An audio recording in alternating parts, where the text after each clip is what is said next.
चला सर्वांना सुप्रभात सुप्रभात सुप्रभात. आज आपल्याकडं आहेत डॉक्टर अमृता जोशी मॅडम. आणि कार्यक्रम सुरू होत आहे, आपला नवीन कार्यक्रम सुरू होत आहे. असेन्शन हायर चक्रा आणि डीएनए ऍक्टिव्हेशन हा भाग एक आहे.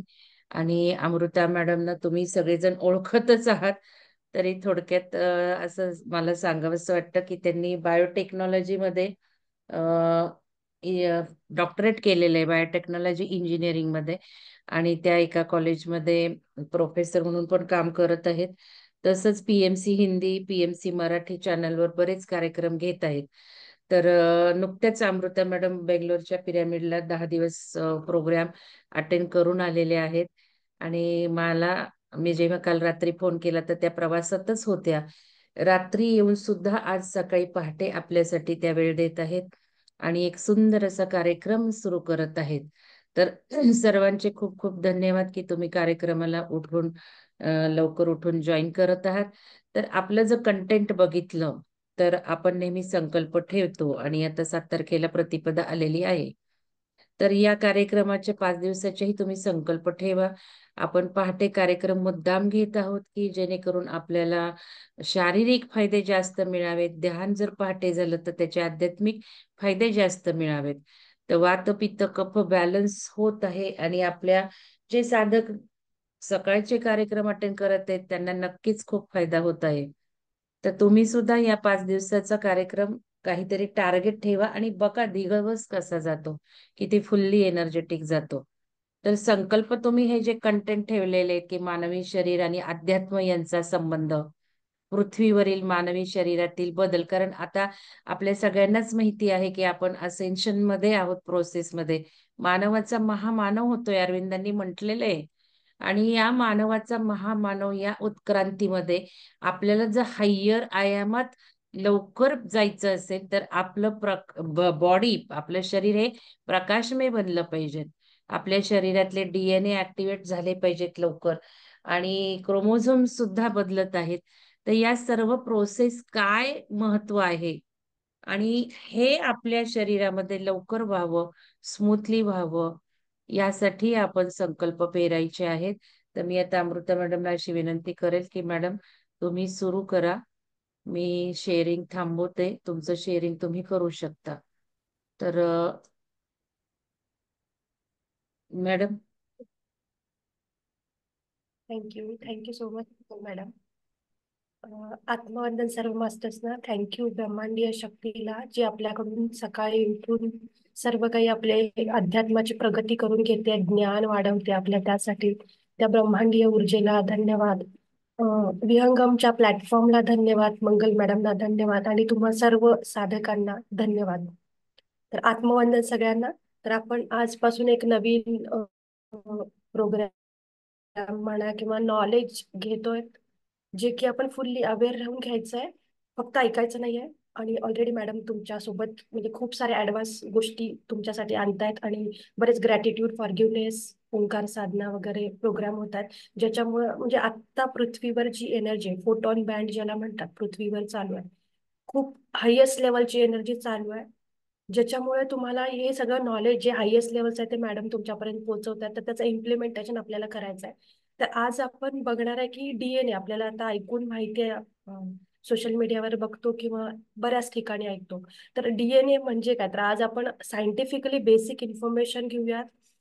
डीएनए काय आहे, क्रोमोझोम म्हणजे काय असतं, आपली सेल्स म्हणतो आपण बॉडीमध्ये ज्या काही पेशी आहेत आपल्या, त्या कशा असतात, काय असतात, ते फोटो वगैरे मी शेअर करेन. आज पीपीटी आहे माझ्याकडे. तर बेसिक इन्फॉर्मेशन आपण आज बघूयात. त्याचं चक्रांसोबतचं कनेक्शन, आपले जे काही स्पिरिच्युअलिटी, अध्यात्मामधले 7 चक्र आहेत, ते एक्झॅक्टली सायंटिफिकली काय आहेत ते, त्याचं पण आपण आज नॉलेज घेऊया. तर बेसिक आपलं अध्यात्म आणि विज्ञानाबद्दलचं, शरीराचं आणि अध्यात्माचं कनेक्शन काय आहे ते आज आपण बघूयात. आणि प्रत्येक दिवसानुसार आपण ते डीएनए ऍक्टिव्हेशन, त्याचे फायदे काय आहेत, ते कसं ऍक्टिव्हेशन करायचंय किंवा होतंय ऑटोमॅटिकली, पण आपलं चालू आहे ऍक्टिव्हेशन, ज्याला म्हणतात की जसं म्हणतो आपण पिंडी ते ब्रह्मांडी, त्याप्रमाणे जशी बाहेरची ऊर्जा चेंज होतीये पृथ्वीवरची, तसे आपल्या आतमधले डीएनए चे पण बदल चालू आहेत.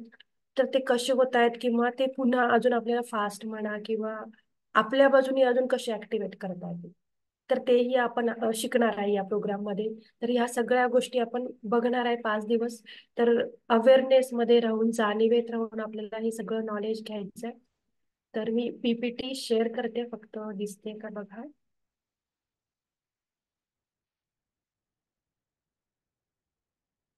यस, दिसत असेल मला वाटतं आता. तर पहिल्यांदा आपण बघणार आहे की डीएनए म्हणजे काय, डीएनएचा लॉंग फॉर्म. हे फक्त आपल्याला नॉलेज असावं, म्हणजे फक्त जसं मॅडम संध्याकाळचा प्रोग्राम घेत आहेत राहाचा, बरोबर, त्याच्यात पण सांगितलंय फक्त नॉलेज घेऊन पण उपयोग नाही आणि फक्त ध्यान करूनही उपयोग नाही. दोन्हीची सांगड असली पाहिजे.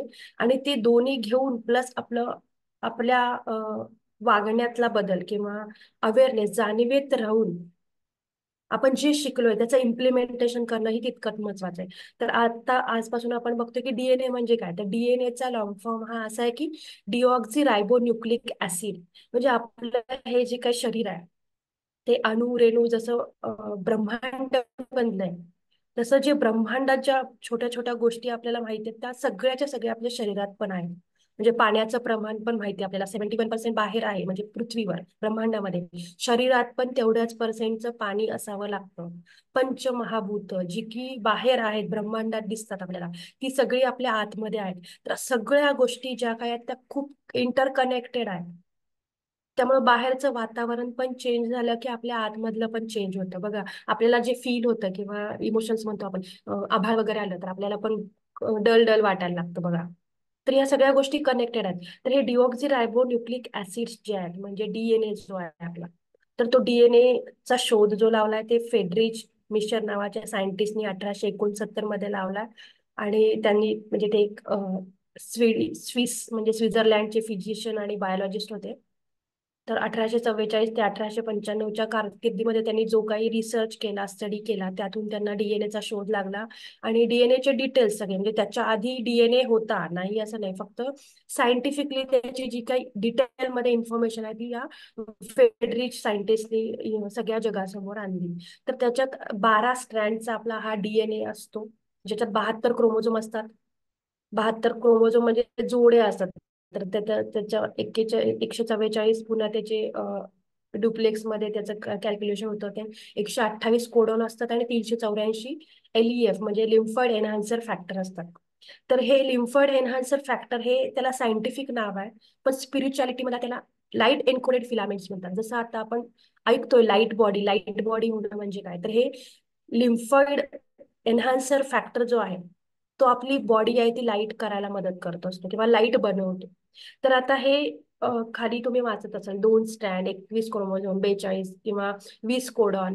तर हे काय आहे, तर मूळ जे मानवाची निर्मिती केली आहे, आता मॅडम पण सेशन घेतात त्याच्यात अटलांटिक मानवाचा पण उल्लेख झालाय. तर आपण याच्यात पण बघणार आहे 5 दिवसात की कसं आपण या पृथ्वीवर आलोय आणि या मायाजाळात किंवा मॅट्रिक्स मध्ये अडकलोय. तर या मॅट्रिक्स मधनं बाहेर पडायचं म्हणजे काय करायचं. आणि ह्याच्यात वेगळं काय नाही करायचं आपल्याला, गो विथ फ्लो, म्हणजे फक्त जाणीवेत राहून पुढं जे नॉलेज घेऊन इम्प्लिमेंटेशन करून जसं जसं तुम्ही ते पुढे जाल तसं तसं आपोआप तुमची बॉडी लाईट बनत जाणार आहे. आपोआप तुमचे हे 12 डीएनएचे स्ट्रँड्स आहेत ते ऍक्टिव्हेट होत जातात. बघा, बरेच जण आता या पृथ्वीवर जेवढे करोड लोक आहेत, ही लोकसंख्या आहे, त्यातले सगळेच्या सगळे अध्यात्मात नाही आहेत किंवा ध्यानात नाही आहेत किंवा अवेअरनेस मध्ये नाही आहेत. आपण जे काही आलोय मोजके लोक, ते तर डेफिनेटली असेन्शन मध्ये जाणार आहेत. कारण आपण जाणीवेत आहे, आपण त्या नॉलेजमध्ये आहे. तर 12 स्टँडचा हा जो डीएनए आहे, नॅचरली जेव्हा या मानवाची निर्मिती झाली तेव्हा 12 स्ट्रँडचा डीएनए दिला गेला आणि 72 क्रोमोझोम त्याच्यात होते. पण मधल्या काळात जे काही डार्क एंटिटीज आल्या, त्यांनी त्याच्यात मॅन्युप्युलेशन केलं. म्हणजे काय केलं, त्या 12 डीएनए स्टँडच्या म्हणजे 2 डीएनए स्टँडवर आल्या, ते 72 क्रोमोझोमचा 21 क्रोमोझोम वर आलं. आणि आता तर सायन्स सांगतंय की टोटल आपल्या शरीरात 23च क्रोमोझोम आहेत म्हणून. पण जे असेन्शन मध्ये जाणार आहेत किंवा आपण जे म्हणतो की एनलायटन बॉडी ज्या असतात, त्याच्यात हे 72च्या 72 क्रोमोझोम ऍक्टिव्हेट असतात किंवा 12च्या 12 स्टँड डीएनएचे ऍक्टिव्हेट असतात किंवा होतात. तर हे बेसिक इन्फॉर्मेशन आहे की आपल्या शरीरात 12 स्टँडचे डीएनए आहे, पण आता 2 स्टँडचा ऍक्टिव्हेट आहे. आपला जी अध्यात्मात आहेत, जे ग्रॅटिट्यूड मध्ये, फॉरगिव्हनेस मध्ये, ध्यानात आहेत, त्यांचा हा 2 स्टँडचा डीएनए आहे, तो ऍक्टिव्हेट होत होत 12 स्टँड पर्यंत ऍक्टिव्हेट होत जाणार आहे. जसं तुम्हाला जाणवते, म्हणजे आपले फिलिंग्स म्हणतो आपण, इमोशन्स म्हणतो, राग येणं वगैरे, तर म्हणतो आपण की आधी कळायचं नाही आपल्याला राग आलेला, राग येऊन गेल्यावर आपण रिॲक्ट झाल्यानंतर आपल्याला नंतर रिग्रेट व्हायचं की बाबा नाही आपल्याला करायला पाहिजे होतं, किंवा आपण जे काही रिॲक्ट झालो ते चुकीचं झालं. पण आपण जेव्हा अवेअरनेस मध्ये आलोय किंवा ध्यानात आलोय, तर आपल्याला थोडं आधी त्याचा अवेअरनेसमुळे आधी कळायला लागलं की बाबा मला राग यायला लागलाय, तर त्याचं रूपांतरण दुसऱ्या म्हणजे गोष्टीत, म्हणजे त्याच्या बदल्यात रिॲक्ट होण्याऐवजी दुसरं काहीतरी करायचं, जेणेकरून त्या रागाची ऊर्जा, हे सगळे इमोशन्स आहेत, ते आपल्या असेन्शनला जाण्यासाठी उपयोगी आहेत. राग, लोभ, मोह, मद, मत्सर, दंभ, चिंता, हे जे काही गुण आहेत आपले, ते आवश्यक आहेत म्हणूनच आपल्याला दिले. तर ते सगळ्या गोष्टी लिमिटमध्ये असायला पाहिजे. तर त्याचा उपयोग आपल्याला असेन्शन मध्ये जाण्यासाठी करायचा. तर जेव्हा राग येतो, बघा, जेव्हा राग येतो तेव्हा आपल्या शरीरात जास्तीत जास्त ऊर्जा निर्माण होत असते. तर त्या ऊर्जेचं डायव्हर्जन करणं आपल्या हातात असतं. जेव्हा आपण अवेअरनेस मध्ये असतो तेव्हा ते डायव्हर्ट किंवा त्याला योग्य मार्गाला नेऊ शकतो. जर आपण अवेअरनेस मध्ये नसू, तर तीच ऊर्जा आपण वाया घालवतो किंवा रिॲक्ट होऊन आपण स्वतः लो फ्रिक्वेन्सी मध्ये जातो. तर हे अवेअरनेस महत्वाचं आहे. तर हे जसं जसं आपण अवेअरनेस मध्ये येऊ, तसं तसं हे 12 स्टँड ऍक्टिव्हेट होणार आहेत. क्रोमोझोम जे काही आहेत ते व्यवस्थित कार्य करणार आहेत. तर आपल्या शरीरामध्ये जे आहे 100 ट्रिलियन सेल्स असतात, म्हणजे पेशी असतात. 30,000 ऍक्टिव्ह जीन्स असतात. 125 मिलियन मीटर डीएनए ची साईज आहे. अंदाजे 300 की 3,000 वेळा आपण इथून चंद्रावर जाऊन येऊ शकू. आय थिंक 300 वेळा एवढी लांबी आपल्या शरीरात असणाऱ्या डीएनए ची असते. म्हणजे तुम्ही अंदाज घेऊ शकता की हा जो काही डीएनए आपण म्हणतो ना, दिसायला खूप छोटा आहे, पण त्याची जी काही कपॅसिटी आहे लिमिटलेस आहे किंवा अनलिमिटेड आहे. आपण जर ठरवलं तर काहीही करू शकतो. तर ह्या डीएनए मध्ये ह्या सगळ्या गोष्टी, किंवा हे सूत्र म्हणतो आपण, डीएनए म्हणजे काय, सूत्र आहे ते. तर यामध्ये एवढी सगळी इन्फॉर्मेशन आहे, एवढी सगळी कपॅसिटी आहे, की त्यामुळं आपल्या शरीरात किंवा मानव, प्राणी, वनस्पती यामध्ये फरक आहे. कारण आपला डीएनए त्यांच्यापेक्षा वेगळा आहे. तर ही बेसिक इन्फॉर्मेशन आहे डीएनएची. तर आता आपण बघितलं की 100 ट्रिलियन सेल्स आपल्या बॉडीत असतात. तर आपण जस्ट एक इन्फॉर्मेशन म्हणून 2 सेल घेतोय, एक प्लांट सेल म्हणजे वनस्पती सेल आणि एक प्राणी सेल म्हणजे अॅनिमल सेल. तसं बघितलं तर आपण प्राणी आहे, बरोबर. मनुष्य हा प्राणी आहे, फक्त ऍडव्हान्स लेवलचा आहे. त्यामुळे पेशींची जी रचना आहे त्याच्या आतमधली, म्हणजे आपल्या पेशी असतील किंवा एखाद्या माकडाच्या असेल किंवा कुठलंही जनावर घ्या, त्याची पेशी असेल, तर त्याच्या आतमधली जी संरचना आहे पेशींची ती सेम आहे.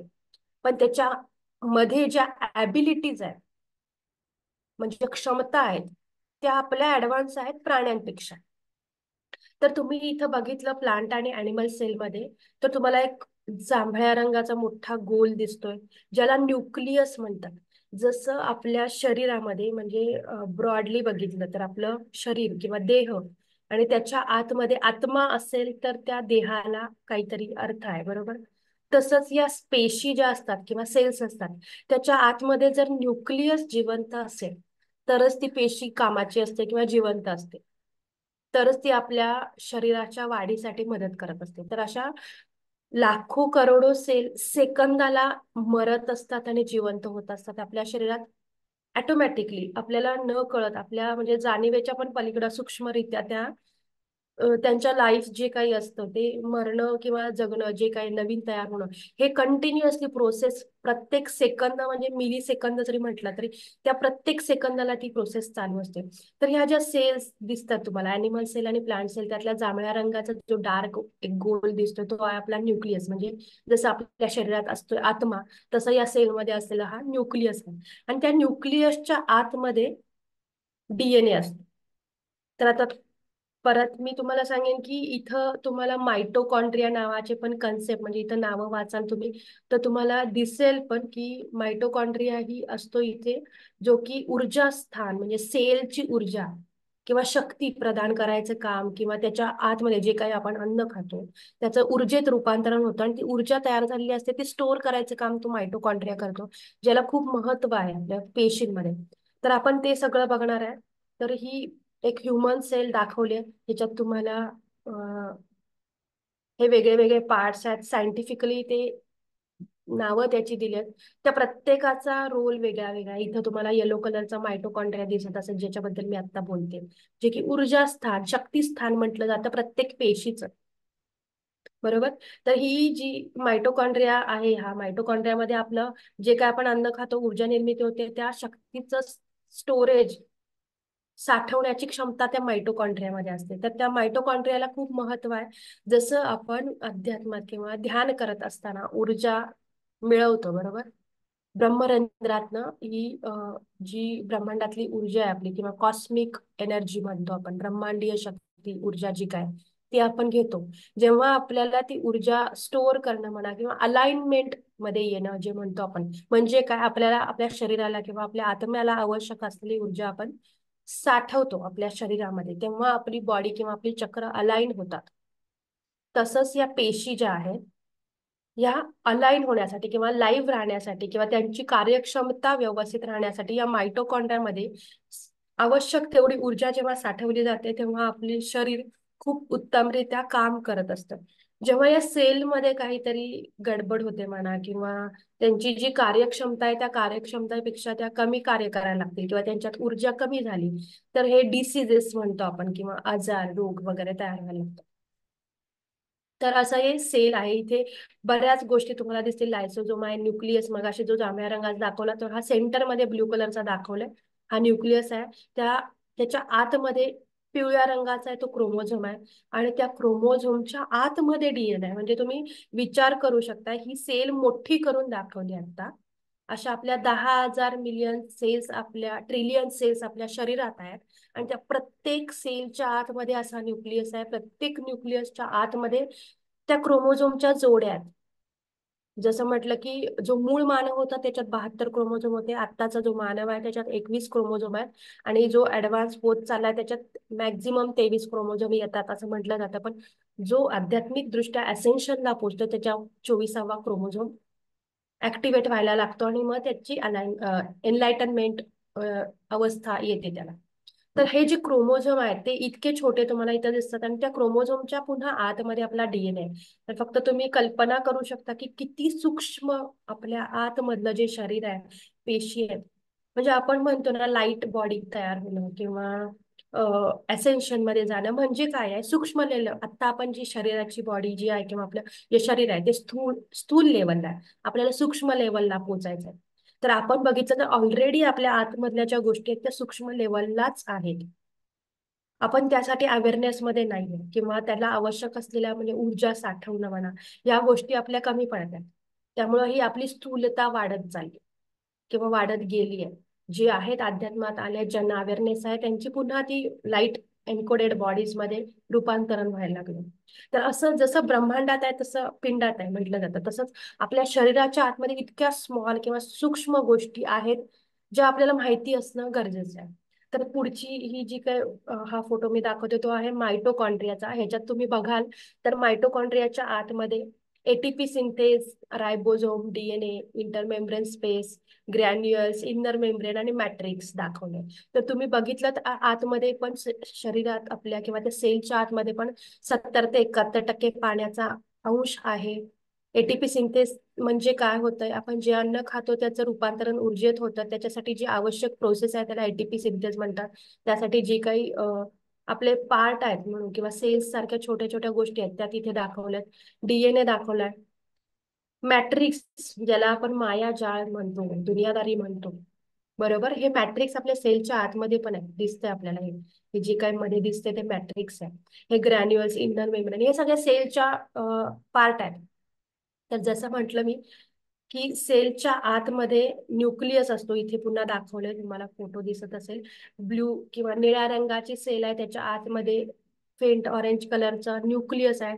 न्यूक्लियसच्या आतमध्ये एक्स शेपचे तुम्हाला क्रोमोझोम दिसतात, आणि एक क्रोमोझोम मोठा करून इथं दाखवलाय. तो एक्स शेपचा जो क्रोमोझोम आहे त्याच्या आतमध्ये पण बघा कसे पार्ट आहेत. सेंट्रोमर, आणि हे 4 जे काही पाय आहेत त्याचे, त्याला पी आर्म म्हणतात, आणि पी आर्म, क्यू आर्म.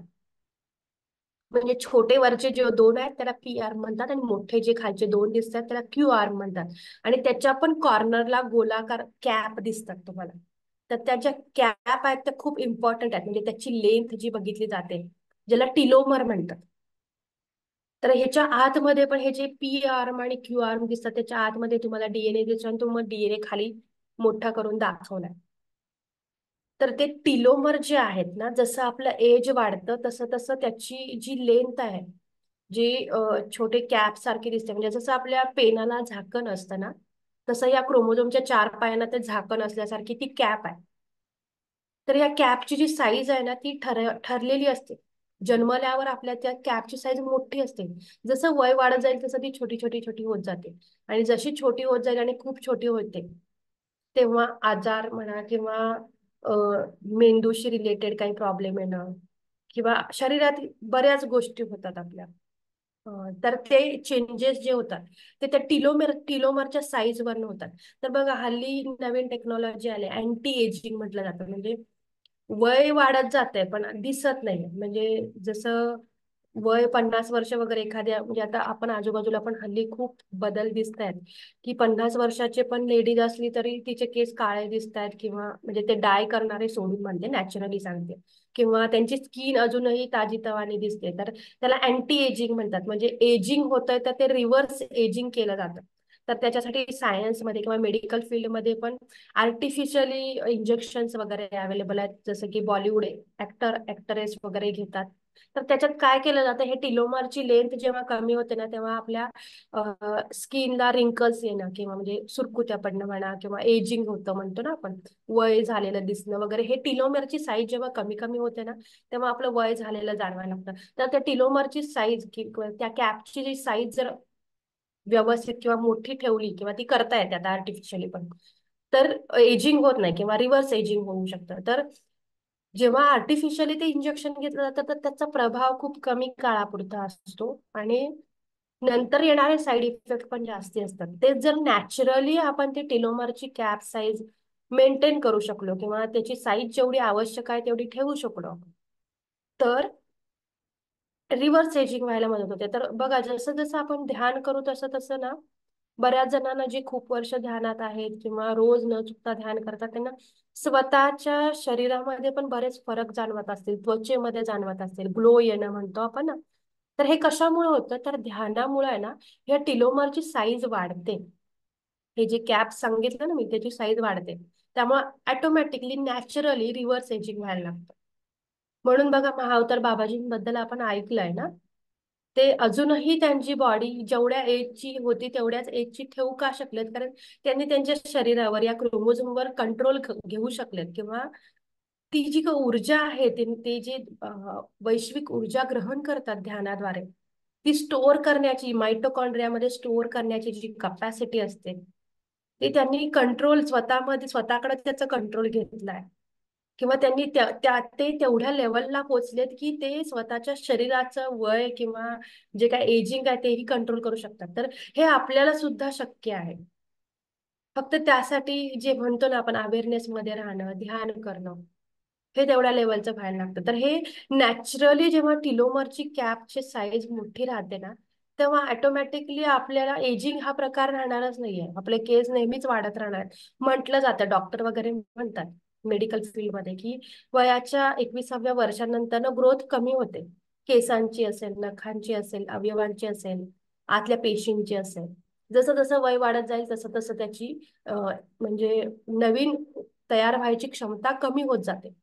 पण जेव्हा या टिलोमरच्या कॅपची साईज आपण मेंटेन करू शकतो, तेव्हा ती सेम, जसं नवजात बालक म्हणतो आपण, जन्माला आलेलं मूल असतं, त्याच्या आतमध्ये ज्या गोष्टी होत असतात, वाढ म्हणतो आपण, ती खूप फास्ट असते. आणि जसं आपण त्याला वळवू, आकार देऊ, त्याप्रमाणे ते होत जातं, त्याच्यात बदल घडत जातात.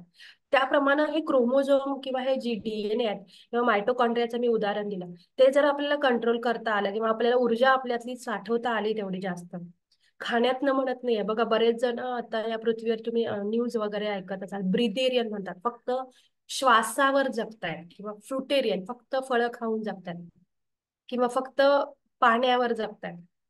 त्यांना ऊर्जा मिळवण्यासाठी किंवा आपण कसं म्हणतो की खाल्लेलं अन्न पचून मग आपल्याला त्यातनं जीवनसत्व आणि प्रोटीन मिळतात, बरोबर?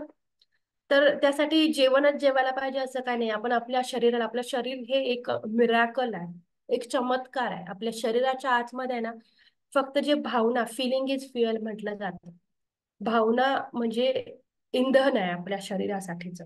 मग त्यासाठी तुम्हाला अन्नच खायला पाहिजे असं अजिबात नाहीये. म्हणजे खाऊही नका असंही म्हणत नाहीये मी. प्रत्येकाच्या शरीराला आपण जी काही सवय लावतो त्याप्रमाणे ते शरीर बनत असतं. जसं आपण आपल्या आत्म्याला किंवा आत्म्यासाठी ध्यान करायला लागलो आणि आपल्या शरीराला सवय लावतोय ध्यानात बसवायची किंवा बसायची, तसं आपल्या आतमध्ये, शरीराच्या आतमध्ये ज्या काही ग्रंथी आहेत, जी काही सिस्टीम आहे, ही सूक्ष्म लेवलची सिस्टीम आहे, त्याला आपण जशी सवय लावणार त्याप्रमाणे ते बनतं. इतकं मिराक्युलस शरीर आपलं आहे, आपण म्हणजे कल्पना पण नाही करू शकत. बाहेर आपण आता हे लक्झरियस लाईफ किंवा बाकीच्या गोष्टी म्हणतोय की सेन्सर्स वगैरे आहेत, हात नळाखाली घेतला की पाणी येतं, सेन्सरच्या लाईट आहेत, जिन्यावर नुसतं जिन्यावर पाय ठेवला की जिन्यात लाईट लागते, हे सेन्सर म्हणतो आपण. एक्झॅक्टली तशा टाईपचे सेन्सर आपल्या बॉडीमध्ये ऑलरेडी आहेत, जे की आपल्याला कळण्याआधी ते ऍक्टिव्हेट होतात आणि आपल्यासाठी सेवा करत असतात. तर इतकं मिरॅक्युलस आपलं हे शरीर आहे, त्याचा उपयोग आपल्याला असेन्शनला जाण्यासाठी, एनलायटन होण्यासाठी करायचं आहे. की जेणे म्हणजे जो आपण आता बाकीच्या भौतिक मायाजाळात अडकण्याच्या म्हणतो गोष्टी किंवा सुखसोयींसाठी आपण त्याचा वापर करतो, त्याच्याऐवजी असेन्शन मध्ये जाण्यासाठी या सूक्ष्म गोष्टींचा, या मिराक्युलस शरीराचा कसा उपयोग करता येईल ते आपण या 5 दिवसांमध्ये बघणार आहे. खूप सुंदर आहे आपलं शरीर, त्याचा रिस्पेक्ट करता आला पाहिजे. जेव्हा म्हटलं जातं ग्रॅटिट्यूडचा सेशन झालाय, मला वाटतं तुमच्याकडं म्हणजे आपल्या विहंगमच्या प्लॅटफॉर्मवर पण, आणि फॉरगिव्हनेसचा पण झालाय. तर जेव्हा आपण स्वतःवर प्रेम करतो ना, तेव्हाच आपण दुसऱ्यांवर करू शकतो. तर स्वतःच्या शरीराला, स्वतःला प्रेम द्यायला आधी शिकता आलं पाहिजे आपल्याला. आपण जेव्हा स्वतःवर प्रेम करता आलं पाहिजे. आपलं शरीर मेरॅक्युलस का आहे ते तुम्हाला आता एक एक दिवस जसा पुढे जाईल, आपण ज्ञान घेऊ तसं तसं कळत जाईलच. तर जेवढा आपण आपल्या स्वतःवर बघा, म्हणजे do not follow teachers, follow teachings म्हटलं जातं. मी आता 10 दिवसाचा श्रेयांश दागा सरांचा कोर्स करून आलाय. तर त्यांच्या तर रोजच्या सेशनमध्ये एकदा कमीत कमी एक 10 ते 12 वेळा दिवसात ते एकच गोष्ट सांगायचे की do not follow teachers, follow the teachings. म्हणजे आपण माणसं म्हणजे शिकवणाऱ्याला आपण पक्क बसवून घेतो आपल्या डोक्यात, पण त्यानं जे काय शिकवलं ते विसरून जातो. तर त्यांचं म्हणणं किंवा फॅक्ट आहे, म्हणजे पत्री सर पण तेच सांगायचे की तुमचा आज एक गुरु असू शकतो, उद्या तुम्हाला ऍडव्हान्स नॉलेज मिळालं कुठेतरी दुसरीकडे तर तुमचा गुरु बदलू शकतो. तर गुरु कित्येक असू शकतात एका माणसाचे, पण जे आपण त्यांच्याकडनं टीचिंग घेतो, तुम्ही भलेही ज्या गुरुने तुम्हाला शिकवलं त्याला ग्रॅटिट्यूड देतो आपण, द्यायचं आहे, पण त्यानं जे टीचिंग शिकवलंय आपल्याला ते शिकवायचं नाही. शिकलेलं आहे ते विसरायचं नाही. म्हणजे follow the teachings, not Guru. Gurula follow करा असं म्हटलं नाही. बघा बऱ्याचदा आपण ऐकतो की कुठले तरी बाबा महाराज वगैरे वर्षानुवर्ष त्यांना फॉलो करत असतो आणि अशी एखादी काहीतरी गोष्ट कळते त्यांची की ते बदनाम होतात. मग आपल्याला वाटतं की अरे एवढे वर्ष मी माझ्या आयुष्यातले त्यांच्या मागे घालवले आणि आता त्यांचं असं कळालं तर माझं कसं होणार. आणि आपल्याला पण माहित असतं की म्हणजे आजूबाजूच्यांना, आपल्या नातेवाईकांना, समाजातल्या लोकांना, शेजारी पाजाऱ्यांना, की आपण त्यांना फॉलो करत असतो. मग त्यांच्याबद्दल बोलणं वगैरे, मग आपल्याला ते रिग्रेट व्हायला लागतं, म्हणजे लोअर फ्रिक्वेन्सी मध्ये जातो, गिल्ट यायला लागतो की आपण त्यांना फॉलो करत होतो आणि त्यांनी असं असं केलं. त्यासाठी म्हणजे हे जसं आपलं असेन्शन व्हायला लागलंय ना, पृथ्वीवरची ऊर्जा चेंज व्हायला लागली, नॉलेज आपल्याला ऍडव्हान्स मिळायला लागलंय, तर त्याप्रमाणे ही पण एक कन्सेप्ट आहे की बरेच गुरु तुम्हाला मिळतील किंवा त्यांच्या वयाचं पण नसतं, मोठा ते वयाने मोठे असतील, लहान असतील, किती काही असू शकतं, बरोबर? तर त्या गुरूंना फॉलो करण्याऐवजी त्यांच्या टीचिंगला, त्यांनी जे शिकवलंय ना त्याला फॉलो करायचं आपल्याला. तर आपण जे काही शिकतो, म्हणजे विहंगमच्या प्लॅटफॉर्मवर पण जे काही आपल्याला बरेच मास्टर्स येऊन सांगतात वगैरे, तर त्यांनी जे शिकवलंय ना त्याचं इम्प्लिमेंटेशन, म्हणजे फॉलो करायचं म्हणजे काय करायचं, त्यांनी जे टीचिंग दिलंय, जे शिकवलंय त्याला फॉलो करायचं आपल्याला. त्यांना फॉलो करा असं म्हटलं नाहीये. त्यांना फॉलो करा म्हणजे काय, एखादे गुरु असतील आणि ते त्यांची जी काही लाईफस्टाईल असेल किंवा रोजच्या जीवनात ते काही करत असतील, तर त्यांनी जर सांगितलं आपल्याला की मी रोज असं करते, तर आपण काय करतो की त्यांनी जसं सांगितलं ना, म्हणजे थोडक्यात सांगायचं तर समजा पत्री सरांनी म्हटलं की मी रोज सकाळी 3 वाजता उठून पहिले उठल्याबरोबर 3 तास मी ध्यान करतो, तर आपण काय करतो, त्यांना फॉलो करायला जातो. म्हणजे ते 3 तास ध्यान करतात ना, मग मी पण 3 तास ध्यान करते. किंवा मी पण मग 3 वाजता उठून ध्यान करते. तर सांगायचं तात्पर्य काय की त्या व्यक्तीला किंवा त्या गुरुला फॉलो करू नका. त्यांनी जे शिकवलंय, म्हणजे आता त्यांनी सांगितलं आपल्याला, पत्री सरांनी काय सांगितलं, ध्यान करा. ध्यान केल्यानं तुम्ही मेडिटेशन मध्ये असल्यामुळे ऑटोमॅटिकली तुमचं मेडिकेशन म्हणजे जे काही आपण औषध गोळ्या खातो ते लांब राहणार आहे. आपल्याला आत्म्याची प्रगती व्हायला मदत होणार आहे. तर त्यांना फॉलो न करता त्यांच्या टीचिंगला फॉलो करा. त्यांनी जे सांगितलंय, जे इसेन्स दिलाय, जो सार दिलाय, जे शिकवलंय, ते फॉलो करायचं आहे आपल्याला. तर इथं आपण आता ही सेल बघतोय, न्यूक्लियस बघतोय. न्यूक्लियसच्या आतमध्ये क्रोमोझोम आहे, क्रोमोझोमच्या आतमध्ये डीएनए आहे. फक्त ही माहिती असावी म्हणून तुम्ही लक्षात घ्या की डीएनए म्हणजे काय आणि तो कुठं असतो हे माहिती असावं. तर ह्या डीएनएची हे तुम्हाला शिडीसारखा भाग दिसतोय, हा डीएनए आहे.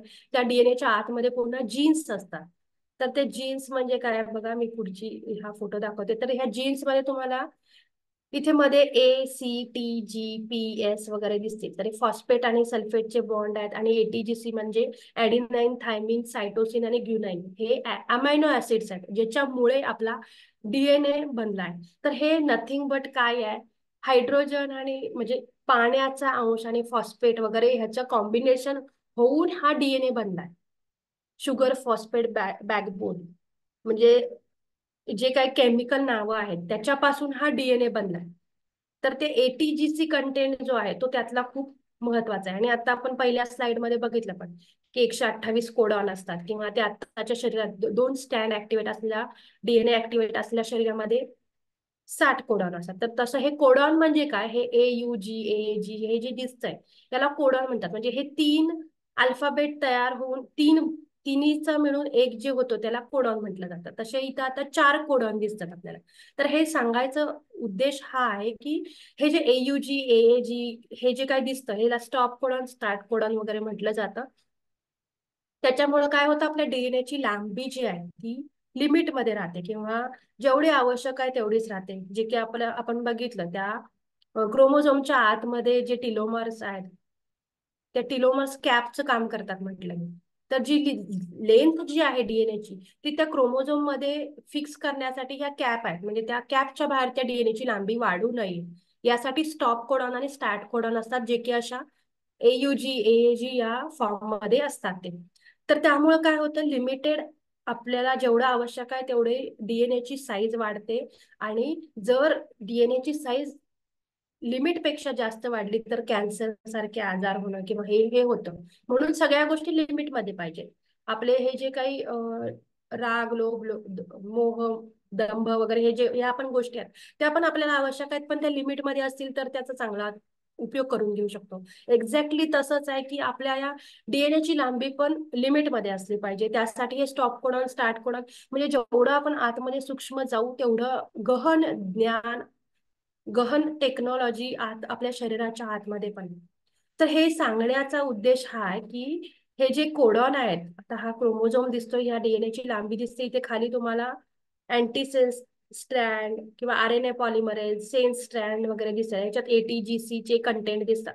तर हे जे आहे ना ATGAC, तर ह्याचा सिक्वेन्स जरी चेंज झाला, म्हणजे आता इथं A पहिल्यांदा आहे, तो A जर 3ऱ्या स्थानावर गेला आणि G पहिल्या स्थानावर आला तर तरी आपल्या शरीरामध्ये बदल होतात. तर बघा या स्लाइड वरती दिसत असेल तुम्हाला इथं ATC आणि GTT हे 2 कोडॉन मिळाले तर आपले जे डोळे आहेत ते निळ्या रंगाचे होतात. तेच जर ATC आणि पुढे GTTच्या ऐवजी एक टी नसेल आणि फक्त G आणि T असेल तर आपले डोळे आहेत ते चॉकलेटी रंगाचे, ब्राऊन रंगाचे होतात. तर ह्या कोडॉनचं इतकं महत्व आहे की फक्त एक जरी त्यातला अल्फाबेट कमी किंवा जास्त किंवा इकडचा तिकडं किंवा तिकडचा इकडं झाला तरी आपल्या शरीरामध्ये बदल होतात. म्हणजे आपल्या शरीराच्या रचनेत जसं म्हटलं निळे डोळे, चॉकलेटी डोळे, जसं बरेच जण आता सेलिब्रिटी वगैरे असतात, आता त्या आलिया भट वगैरे त्यांच्या मुलीचे डोळे निळे बघतो आपण. तर त्यांचं पण तुम्ही बघितलात ना तर त्यांनी ह्या ज्या टेक्निक आपण अध्यात्मात शिकतोय ना आता, मॅनिफेस्टेशन वगैरे करणं, ते त्यांनी स्वतःच्या लाईफमध्ये इम्प्लिमेंट केलं. म्हणजे त्या आलिया भटचा इंटरव्ह्यू पण होता की तिला कसं बेबी हवंय हे तिनं मॅनिफेस्ट केलं होतं, किंवा कसं पाहिजे त्याचं व्हिज्युअलायझेशन केलं होतं तिने, की माझ्या बाळाचे डोळे निळे पाहिजे, ते असं दिसायला पाहिजे, त्याची उंची अशी असा, हे सगळं त्यांनी ऑलरेडी व्हिज्युअलाइज केलंय. मग त्यांनी म्हणजे त्यांना जे बेबी झालं त्याचे डोळे तसे, म्हणजे ते जे काही करताय ते एवढ्या आत्मीय येते ना किंवा इम्प्लिमेंटेशन करतात की त्यांचे मॅनिफेस्टेशन कम्प्लीट होत आहे. ते पण माणूसच आहेत ना आपल्यासारखे, म्हणजे आलिया भट तर माणूसच आहे ना आपल्यासारखी. तर असं पण नाही की देव वगैरे आहे. तर आपल्याला पण ह्या सगळ्या गोष्टी करू शकतो ना आपण. तर ह्याच्यात काही खूप असं काय म्हणतात त्याला, हायफाय वालं असं काही हे नाहीये लॉजिक. सगळं काय आहे ते फिलिंग्सवर आहे. आपण जे व्हिज्युअलाइज करू ते आपण मिळवू शकतो. आपणच क्रिएटर आहे. म्हणजे मॅडम पण सेशन घेतात राहतात, त्याच्यात पण खूपदा सांगतायत त्या की आपणच क्रिएटर आहे. ही जी पृथ्वी निर्माण केली आहे ना, हे आपल्या कलेक्टिव्ह कॉन्शियसनेस निर्माण झाली. तर हे जे निळे आहे आणि म्हणजे निळे डोळे आणि चॉकलेटी डोळे बनवणं पण आपल्या हातात आहे. जर आपल्याला वाटलं म्हणजे, पण आपल्याला यात अडकायचंच नाहीये. फक्त हे सांगायचा उद्देश हा आहे की सायंटिफिकली कसे आपल्या म्हणजे आपली संरचना कशी झाली आहे शरीराची. ठीक आहे. तसं हे डीएनएचे हे जे कोडॉन्स आहेत, हे जीन्सचे जे सिक्वेन्स आहेत, त्याच्यानुसार हे फक्त मी तुम्हाला डोळ्याचं एक एक्झाम्पल दिलं. तसं बघा, प्रत्येकाची कानाचा शेप किंवा दिसणं वेगळं आहे, प्रत्येकाची त्वचा वेगळी आहे, प्रत्येकाचा रंग वेगळा आहे. बरोबर. म्हणजे माणसामध्ये पण खूप फरक आहे. तर तो कशामुळे आहे, तर हे कोडॉन मधले सिक्वेन्स आहेत ना, ते इकडचे तिकडे तिकडचे इकडे त्याचे स्थान चेंज झाली की तो बदल होतोय. तर अशा प्रकारे हे बेसिक डीएनए बद्दल मी तुम्हाला सांगितलं की कशी आपली संरचना होते. तर जसं हे डोळ्यांचं सांगितलं तसं आपले ऑर्गॅन पण, म्हणजे एका वर्षामध्ये 365 दिवसांमध्ये आपली संपूर्ण बॉडी नवीन तयार होत असते. म्हणजे आपल्या शरीरामध्ये असलेलं हृदय आहे, लिव्हर आहे, किडनी आहे, मेंदू आहे, केस केस तर आपल्याला माहिती आहेत, नवीन येते, नख माहिती आहेत. पण आतले जे काही ऑर्गॅन आहेत ना आपले महत्वाचे जे म्हणतो आपण, ते सुद्धा नवीन बनत असतात. तर एका वर्षामध्ये आपली संपूर्ण बॉडी नवीन बनत असते. जर आपण ठरवलं आपल्याला कसं व्हायचंय, हेल्दी व्हायचंय किंवा काय, तर आपण आपल्याला बनवू शकतो. आत्तापासून ठरवलं की मला पुढच्या एका वर्षात माझी पूर्ण बॉडी अशा प्रकारची पाहिजे, तर ती बनते तशी. तेवढी कपॅसिटी, तेवढी क्षमता आपल्यामध्ये आहे. तर ते हे या ज्या गोष्टी आहेत ते सांगण्यामागचा उद्देश हा आहे की जे काय आहे ते आपल्या आतमध्ये आपल्या हातात आहे. आपणच आपली परिस्थिती बनवत असतो किंवा आपणच आपल्याला बनवत असतो. तर अशा पद्धतीनं हे डीएनए बद्दल सांगितलं. तर चक्रांबद्दल सांगेन की 7 मेन जी ऊर्जा स्थानं आहेत आपल्या शरीरामधली, जी आपल्याला माहिती आहे, मूलाधार चक्रापासून सहस्त्रार स्थितीपर्यंत. तर हे मूलाधार चक्र जे आहे, हे आध्यात्मिक दृष्ट्या आपण त्याला मूलाधार चक्र म्हणतो. पण सायन्सच्या दृष्टीनं जे ऍड्रिनल ग्लँड्स किंवा अंतस्त्रावी ग्रंथी, ग्लँड म्हणजे काय, अंतस्त्रावी ग्रंथी. तर किडनीच्या वरती, इथे फोटोमध्ये दिसतंय तुम्हाला की किडनी आहे, किडनीच्या वरती एक पिवळ्या रंगाचा भाग दिसतोय तुम्हाला, त्याला ऍड्रिनाइल ग्लँड म्हणतात, ऍड्रिनाइल अंतस्त्रावी ग्रंथी म्हणतात. तो भाग आहे तो आपल्या मूलाधार चक्राशी कनेक्टेड असतो. म्हणजे काय, मूलाधार चक्र ऍक्टिव्हेट होणं किंवा बॅलन्स होणं किंवा अलाइन होणं जे म्हणतो, तर या अंतस्त्रावी ग्रंथी ज्या आहेत, ऍड्रिनल नावाच्या अंतस्त्रावी ग्रंथी, त्या जेव्हा अलाइन होतात किंवा त्यांच्यात आवश्यक तेवढी ऊर्जा निर्माण होते किंवा आपल्या ध्यानाद्वारे, अन्नाद्वारे जी काय ऊर्जा त्यांच्या आतमध्ये येते, तेव्हा हे ऍड्रिनल ग्लँड्स आहेत ते अलाइन होतात किंवा सुस्थितीत येतात. तर हे मूलाधार चक्र म्हणजे सायंटिफिकली ऍड्रिनल ग्लँड्स आहेत, ऍड्रिनल अंतस्त्रावी ग्रंथी आहेत ज्या किडनीच्या वरती असतात. तर इथे बघा लिहिलंय, the adrenal glands regulate substance level in the blood and release flight or fight or flight hormones. म्हणजे आपण आता हे मटेरियलिस्टिक लाईफ मध्ये, या दुनियादारीमध्ये जगतोय, तर त्याच्यात आपल्या आयुष्यात किंवा दिवसभरात पण अशा बऱ्याच घटना घडत असतात की फाईट और फ्लाइट मोड म्हणजे काय, एक तर त्याच्याशी संघर्ष करायचा किंवा फ्लाइट म्हणजे ते आपण जर ध्यानात असू तर आपण त्या एखादा येणारं चॅलेंज असेल त्या त्यातनं स्मूथली आपण सर्वाईव्ह होतं. तेच जर आपण अवेअरनेस मध्ये नसू, ध्यानात असूनही अवेअरनेस मध्ये नसू, तर आपल्या आतमध्ये आहेत ना ती चंचल बिचलता किंवा फाईट मोड येतो. फाईट मोड म्हणजे काय, संघर्ष वृत्ती येते. तर हे जे काय काम करतं ते हे ऍड्रिनल ग्रंथी करत असतात. मग ब्लडचं सर्क्युलेशन किंवा लेवल जे काही आहे कमी जास्त होणं जे आवश्यक आहे फ्लो त्याचे सगळे रेग्युलेशन्स आहेत ही या ऍड्रिनल ग्लँडशी रिलेटेड आहे. किंवा मूलाधार चक्राशी रिलेटेड आहेत. तर मूलाधार चक्र आपल्याला माहिती आहे मटेरियलिस्टिक लाईफशी कनेक्टेड आहे, म्हणजे ज्या काही भौतिक गोष्टी आहेत त्याच्याशी कनेक्टेड आहे, बरोबर. तर हे फाईट आणि फ्लाईट मोड जो आहे तो आपला त्या मटेरियलिस्टिक लाईफशी कनेक्टेड आहे. तर ह्या ऍड्रिनल ग्रंथी ज्या आहेत त्या मूलाधार, ज्या की किडनीचा वरचा जो भाग आहे त्याला ऍड्रिनल ग्रंथी म्हणतात. तर तुम्ही इथं बघू शकता त्याचा शेप पिरामिड सारखा आहे. म्हणजे पिरामिड तर आपल्याला माहित आहे तिप्पट एनर्जी देणारं स्थान जे, किंवा नॉर्मल एनर्जीपेक्षा तिप्पट एनर्जी तिथून मिळते आपल्याला. तर ते पिरामिड शेप मध्ये हा ऑर्गॅन आहे ज्याला ऍड्रिनल ग्लँड्स म्हणतात. तर त्याच्यात पुन्हा पुन्हा स्टेरॉइड हार्मोन्स वगैरे हार्मोनल चेंजेस जे म्हणतो आपण ना, तर या अंतस्रावी ग्रंथीमधनं होत असतात. तर या अंतस्रावी ग्रंथी म्हणजे काय असतंय की एक, म्हणजे जसं पाणी आहे ना, पाण्यात आपण जर थेंब, एक छोटासा थेंब म्हटलं तर त्या थेंबा एवढं एन्झाईम असतं. म्हणजे या अंतस्रावी जेवढ्या ग्रंथी आहेत आपल्या मूलाधार चक्रापासून सहस्रार स्थितीपर्यंत, तर हे ऊर्जेची स्थान आहे. ऊर्जेची स्थाने म्हणजे आपण ज्या भावना फील करतो किंवा अ, ज्या भावनेत आपण जगतो त्या भावनेनुसार या अंतस्रावी ग्रंथी, त्याचं नावच अंतस्रावी ग्रंथी आहे, तर त्या ग्रंथी त्या पाण्याच्या थेंबा एवढा एन्झाईम सिक्रीट करतात, म्हणजे अंतस्त्राव स्त्राव करतात त्याचा. आणि त्यातून जे आवश्यक आहे आपल्या आत्म्याच्या उन्नतीसाठी, शरीराच्या उन्नतीसाठी, ते त्या छोट्याशा थेंबातनं आपल्याला मिळत असतं. तर प्रत्येक अंतस्रावी ग्रंथी प्रत्येकाच्या त्याच्या त्याच्या रोलनुसार काम करत असते.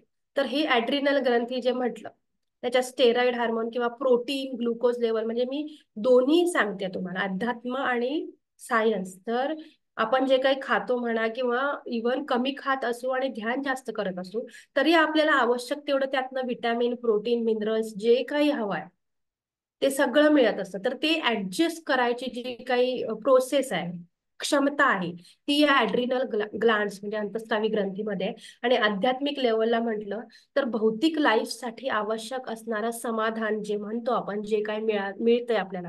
बघा एखाद्याचे डिझायर्स असतात त्या कधी संपतच नाहीत. एक मिळालं की अजून दोन, दोन झाले की चार, चारच्या आठ, 10, 16 वाढतच जातात ना. तर त्या कशामुळे होतात, तर हे जे आपले फिलिंग्स आहेत ना या ऍड्रिनल ग्रंथींमधले, ते बॅलन्स नसतात, अलाईन नसतात. समाधान नावाची जी भूमिका असते ना, फिलिंग्स असतं ते कमी असतं.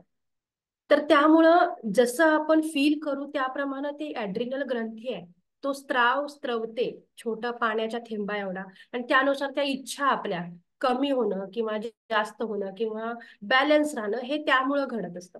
तर सायंटिफिकली मेडिकल फील्डनुसार हे ऍड्रिनल ग्रंथी आहेत ते प्रोटीन, आपले हार्मोन, ग्लुकोज लेवल, मिनरल, हे सगळं आहे ते रेग्युलेट करत असते किंवा सिक्रेट करत असते. जे आवश्यक आहे त्याप्रमाणे आपल्याला म्हणजे पुरवत असते. आणि आध्यात्मिक दृष्ट्या मी तुम्हाला सांगितलं. तर अशा पद्धतीनं प्रत्येक ग्लांड किंवा प्रत्येक चक्र आहे. पुढचं आहे आपलं स्वादिष्टान चक्र, जे की ज्याला ह्युमन प्रोडक्टिव्ह सिस्टीम, म्हणजे तुम्हाला पुरुष आणि स्त्री मधला इथं फोटो दाखवला. तर हे स्वादिष्टान चक्राचं जे स्थान म्हणा किंवा स्वादिष्टान चक्र हे आपल्या प्रोडक्टिव्ह सिस्टीमशी कनेक्टेड असतं. महिलांमध्ये ओव्हरीज जे पिवळ्या रंगाचा भाग दाखवलाय ना तो इम्पॉर्टंट आहे. किंवा तिथं मेन ती ऊर्जेची स्थानं म्हटलं जातं ना, ती आहेत नेमकी. तर हे फिमेल आणि मेल ऑर्गॅन्स जे आहे, जसं की पुरुषांमध्ये प्रोस्टेट ग्रंथी असतात, त्या ग्रंथीमध्ये ऊर्जेचं स्थान आहे स्वादिष्टान चक्रातले. आणि महिलांमध्ये जे रिप्रोडक्शन सिस्टीम आहे, ओव्हरीज म्हणतो आपण, युटरस वगैरे म्हणतो, तर त्याच्यात ते ऊर्जेचं स्थान आहे स्वादिष्टान चक्राच्या. तर ते जेव्हा बॅलन्स असतं तेव्हा आपण म्हणतो की आपले स्वादिष्टान चक्र अलाईन आहे किंवा बॅलन्स आहे.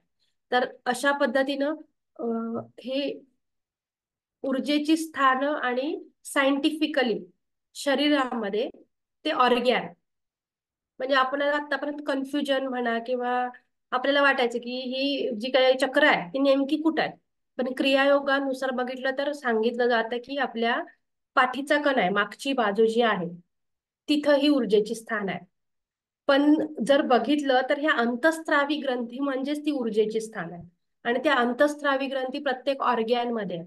तर ते ऑर्गॅन कुठले आहेत ते आपण बघतोय या सेशन मध्ये.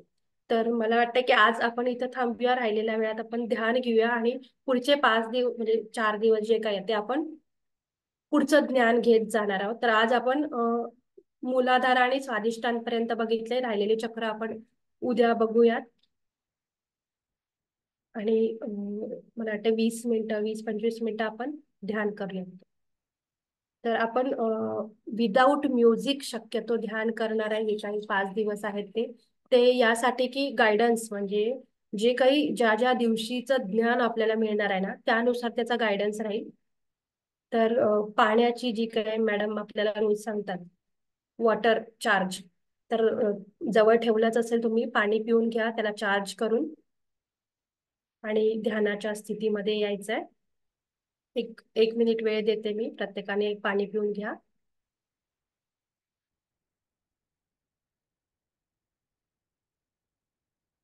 तर डीएनए रिलेटेड आपण ध्यान करूयात आज.